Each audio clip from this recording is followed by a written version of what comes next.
if you guys can see. First of all this has to go. Like, this is so bad. But like, this did not fit like this before. If I turn around, all this space was not here before. Hi everybody, welcome back to my channel, or welcome if you guys are new here. In today's video, I am talking to you guys all about my weight loss journey. I was able to lose 10 pounds in 1 month, and I can show you guys exactly how I did it because listen, that quarantine weight really got me, like really freaking got me. So I had to get off the couch and just get my life together. Before I get started, if you are new to my channel, hi, my name is Stephanie. I do a lot of videos all about lifestyle, fashion, beauty. So if you are interested in that, then please consider subscribing down below. Now let's get into the video. Okay, so I started my weight loss journey in December, and it was pretty much because I just went through something with my health that was just, it just really snapped me back into reality. And I was just like, okay, if I want to do better for myself, then I'm going to have to lose all the weight that I gained because it's clearly negatively affecting my health. I ended up in the ER and it was just not a good experience. So I don't really want to get too much into the details, but I was warned by one of my doctors a couple years ago that if I gained too much weight rapidly, then what happened to me was a possibility, and it did. And I was just like, if I would have listened years ago, then I would not be in the situation that I'm in right now. But it happened. We can't look back on it. We can just look forward and make sure that it doesn't happen again. So I decided to lose weight, and what better way to lose weight than to use intermittent fasting. Now, I know a lot of you are probably like, oh, I've tried it before, or some of you might not even know what intermittent fasting is, but it's something that really helped me just shed the weight as quickly as I did. So from the end of December to the end of January, I lost 10 pounds. Okay, so for anybody that doesn't know what intermittent fasting is, so it's basically an eating schedule where you fast certain times of the day or certain days of the week, and you only eat on certain other hours of the day or days of the week, because it's supposed to be good for you to just keep your body in a fasted state, especially if your goal is weight loss. There are several different ways to intermittent fast, and some of the ones that you guys probably already know are the 16-8, which is where you eat 8 hours a day and then fast for the remainder of the 16 hours. You can do alternate day fasting, where you fast every other day and then you eat every other day in between. You can do 1 meal a day, which I don't know how people do because I get hungry, but that's another way to do it, where you just have 1 meal every single day and just make it big. Now, what I did was the 16-8, which I feel like is probably one of the most popular ones just because it fits a little bit better with everyone's schedule. We don't really want to starve too much. So intermittent fasting was great for me because I noticed that I like to snack a lot, especially at night, and that was something that really messed me up when it came to gaining weight. Like, I kid you not, I gained 25 pounds from between 2019 and the end of 2020, and it was just all because of fast food, junk food, snacking, especially after hours. Like when I'm about to go to bed and I would be hungry, I would order some McDonald's or some Wendy's or whatever was around. That's why I kind of knew that this one would be perfect for me. So what I did was I started my eating schedule around 11:30, and then I would stop eating at 7 o'clock at night. And then from after 7 o'clock until 11 o'clock the next day, that would be my fasting schedule. And then I would be back to eating again. It definitely helped stop with the snacking. It cut my meals down to 2 meals a day. Sometimes I would snack in between, but it wouldn't be like the cookies and the chips and the French fries that I would have every other day before. As a snack, I just cut up some apples, and I have peanut butter, and I'm just drizzling it all over. So I'm just having these pretzel crisps. They have the everything bagel seasoning, and then I'm having them with this roasted garlic hummus, and these are the ingredients. What I mainly look at when I'm looking at like my snacks and whatever I'm eating is I'm looking at the serving size, and I try not to surpass that because I know some of us, when we're hungry, we can definitely eat too much. So 10 crackers is enough for me, and then the calories and then the sugars especially. This is the last thing that I'm eating. It's about to be 7 o'clock. And at first, you guys, it was hard. Like, If you're used to eating all the time, especially all of the sugar, everything that's so bad for you, then your body will crave it. My body was craving that crap non-stop, especially at night when I was trying to go to bed, and I would just be going to bed hungry, and I would just be like, oh my god, what am I doing? Then I remember that night in the ER, and I'm like, okay, yeah, that's why I'm doing this. But after, let's say maybe the first couple of days or the first week, my body got used to it, and it's the end of February right now, and my body is still used to it. I don't get hungry before 11 o'clock, and I don't get hungry after 7 o'clock, and that was the goal for me. Now, what helped me kind of just stay on track was this app that I use. I believe it's called Body Fast, and it pretty much just helps you pick a fasting schedule, and it sends you reminders throughout the day for when you're almost about to be at your fasting time or your fasting period, or when you're about to reach the time when you can start eating again. And it just helps keep you in check, because I know sometimes we need somebody else or something else to hold us accountable, and if you are somebody that needs that, then this app is really good for you too. So let's get into the meals that I was actually eating. So my schedule will start at 11 o'clock, but if I wasn't hungry at 11 o'clock, then I would start eating at 11:30. I was kind of like giving myself that little 30-minute wiggle room for the most part, except on a few days that I struggled.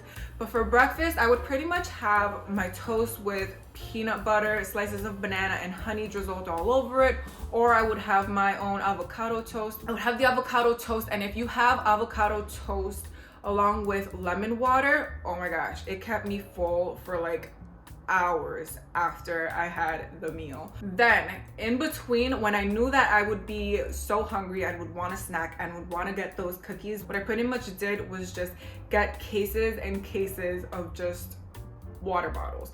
Room temperature water helped me so much, literally a gallon or more a day. It helps you feel like you're fuller for longer, so I didn't feel like I had to snack in between because I didn't feel hungry. And that's another thing, it's all mental. You know when your body is hungry, so don't eat if you don't physically feel hungry. A lot of us eat just because we're bored, but I did try to limit myself so that I didn't have any meat at the start of the day. I tried to limit myself to eating meat only once a day and trying to switch over to a dairy-free milk option for my coffee. The one problem that I had was just, what milk do I drink with my coffee? I hate almond milk with coffee. It tastes like poop to me. So I've been on the hunt for years for a great tasting dairy alternative milk, and that's when I found the perfect one. This is the one that I use. It's called Not Milk, and it tastes so much better with my coffee than almond milk, oat milk. It just tastes really good, and it doesn't take away from the nice coffee flavor that I like when I'm actually drinking coffee in the morning. When I drink my coffee using almond milk or oat milk, like the taste of the milk overpowers the coffee and it doesn't taste really good. But this one definitely tastes a lot closer to drinking dairy milk with my coffee, and I just absolutely love it, and I'm not looking back. So far you can only find this milk at Whole Foods, so I definitely have started going to Whole Foods just for this milk specifically, but it's amazing. And that's another thing that really helped me out, just limiting my meat consumption throughout the day, limiting my dairy consumption throughout the day. It helped me out a lot. And for dinner, what I would have is my one piece of chicken or my one piece of steak or that one piece of turkey that I would have with like Brussels sprouts, broccoli, sweet potato. I love sweet potatoes. Everything I would throw into the oven or into the air fryer, and it would just be so freaking good. So this is what I'm making for dinner. I already have barbecue chicken breasts in the oven. So these are the vegetables that I'm making, and this is my absolute favorite veggie meal, or this is how I like to cook my vegetables. So I have broccoli, Brussels sprouts, and these potatoes.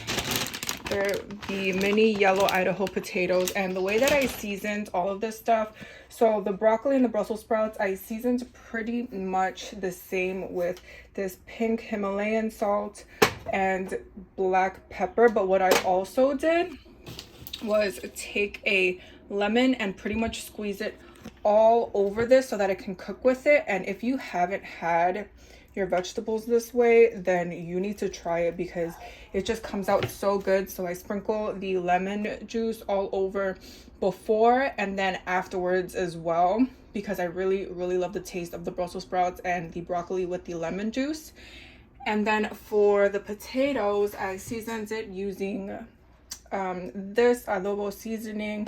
Then I also added a little bit of onion salt and then some garlic powder. And then I just put a little bit of oil all over it, and then I'm just gonna pop it in the oven and so it can cook with the chicken, and I am so excited to have this for dinner. And then again, after that, just my room temperature water, and I was so freaking good until it came time to go to sleep. Now let me tell you, I did have those days where my stomach was growling and I was just like, I don't know what the hell I'm doing, but it was worth it. Now, the entire month I did end up going back to the gym and I did end up working out, and I will admit that it definitely helped me feel like I needed to work a little bit harder on my eating, because if we spend so much time and energy at the gym working out, I don't know about you, but I definitely didn't want to come back and ruin all of that hard work just by binge eating a bunch of crap. I started to notice when I went back to the gym that if I would have, let's say, Wendy's the day that I went to the gym, I could feel it. I felt so heavy. Pizza especially, oh my gosh, I would feel so freaking heavy. I couldn't run as fast or as longer as I would on a day where I would just have vegetables or a nice simple homemade meal. But there were certain days that were just really hard for me. You know, we all come across just certain things that really stress us out, and on those days it didn't go so well. Now, I did lose the 10 pounds between December and January, and I have remained at that weight from the end of January through now. Not because I want to, but because this past month I have just been under so much freaking stress that I haven't been able to have the time or energy to just focus on my meals and focus on the stuff that I'm eating. Now I try to do it a little bit differently, where I'm not ordering Burger King or ordering pizza. I'm ordering something that's a little bit more like beans, vegetables, stuff like that, even though it's way better and way healthier when you make it yourself. But even though I haven't been able to fully focus on my cooking, I have definitely remained very focused on my fasting schedule. So I still only eat between 11 and 7, and that has helped me maintain my weight, even though I haven't been eating as clean as I was eating the past month. So I know for a fact, if I were to have just continued focusing on what I've been eating at home, then I would have lost an additional 10 pounds. So I know that it works for me, and I know that if you focus, it can definitely work for you. Now I just need to get back into it so I can lose the remaining weight that I've been trying to lose. But that is literally what I did to lose 10 pounds in 1 month. I hope you guys enjoyed my video. If you did, please go ahead and give me a thumbs up and subscribe to my channel down below if you haven't already. And I will catch you guys in the next video. Bye.